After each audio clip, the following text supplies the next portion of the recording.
ठीक है।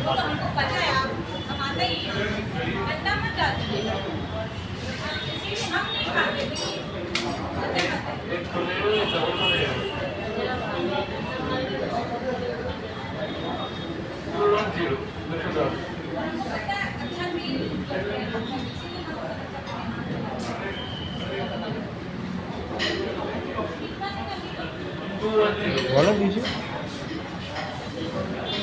আজ আমরা এলাম আমিনিয়াতে। এখন আমরা এসেছি আমিনিয়াতে, বুঝতে পারছি এই সঙ্গে সব সিনারিগুলো দেখছি সব আমিনিয়ার। আমরা এখন কি অর্ডার করলে? মাটন ড্রাগন জুস আর কুলচা। এখন আজকে আমরা গেছিলাম মুভি দেখতে, ওখান থেকে আমরা কন্যা বইটা দেখলাম। কন্যা বই দেখে এসে আমরা এখন রাতের খাবার মেনু ডিনার নিচ্ছি হচ্ছে মাটন রহন জুস আর তোমার কুলচা। রাতের আজকে আমাদের খাবার। আগামী দিন আবার বিশ্বকর্মা পুজো, আমাদের আবার অনেক কাজ আছে। রাত্রে গিয়ে আবার কাজে বসে যাব। একটু সামান্য আজকে একটু আমরা রিল্যাক্স করতে এলাম, কারণ সামনেই মহালয়ার অমাবস্যা, প্রচুর কাজ। যারা তোমরা আমাদের সঙ্গে কন্ট্যাক্ট করতে চাও, তোমাদের সমস্যার সমাধানের জন্য আমরা আছি দুজনে। আমরা একসঙ্গেই বসি, আমাদের দুজনকে একসঙ্গেই পাবে। সমস্ত সমস্যার সমাধান আমাদের হাতে আছে। আমরা চেষ্টা করি মানুষকে ঠিকঠাক গাইডেন্স দেওয়ার জন্য। যারা আমাদের সঙ্গে রয়েছে, যারা অফলাইনে আমাদের সঙ্গে থাকো, তারা জানে আমাদের প্রেডিকশান অসামান্য প্রেডিকশান। নিজের জায়গাটা আমরা নিজেরাই বলছি, কারণ ইউটিউব ফেসবুকে প্রচুর অ্যাস্ট্রোলজার তান্ত্রিক আছে যারা ভুলভাল প্রেডিকশান করে মানুষের লাইফটাকে নষ্ট করে দেয়।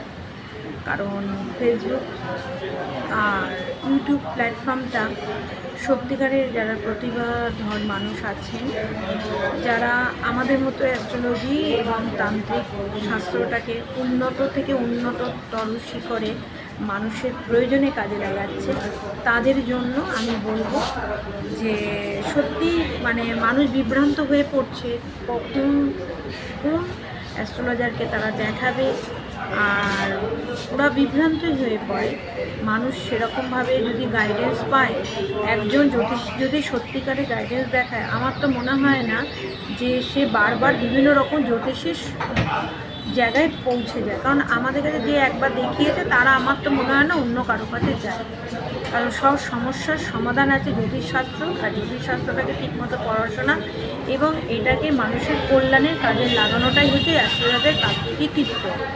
তো আমরা বহু চেম্বারে বসেছি আজ পর্যন্ত। যারা আমাদের পুরনো যারা ক্লায়েন্ট আছে তারা আমাদের প্রেডিকশানে একমত আছে। যারা আমাদের এই ভিডিওটা আজকে দেখছেন তারা অবশ্যই তাদের মধ্যে কেউ হয়তো আমাদের ক্লায়েন্ট, তারা কমেন্ট নিশ্চয়ই করবে।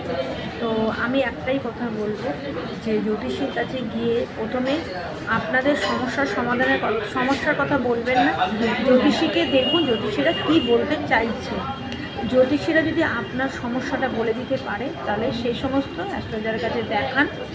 এবং বহুমূল্য সম্পদ জ্যোতিষশাস্ত্রের মধ্যে আছে।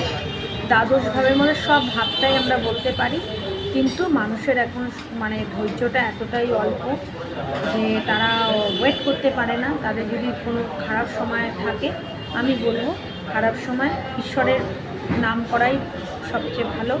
ভুলভাল কোনো রকম ভুল সিদ্ধান্ত নিয়ে কোনো অ্যাস্ট্রোলজারের কাছে গিয়ে বিভ্রান্ত হবেন না। সঠিক সময় সঠিক রকম যদি আপনার সময় ভালো আসে, তাহলে দেখবেন আপনি তখন ভালো অ্যাস্ট্রোলজারের সংস্পর্শে আসতে পারবেন। কিন্তু খারাপ সময় মানুষকে অনেক কিছু খারাপ দিকটা দেখিয়ে দেয়।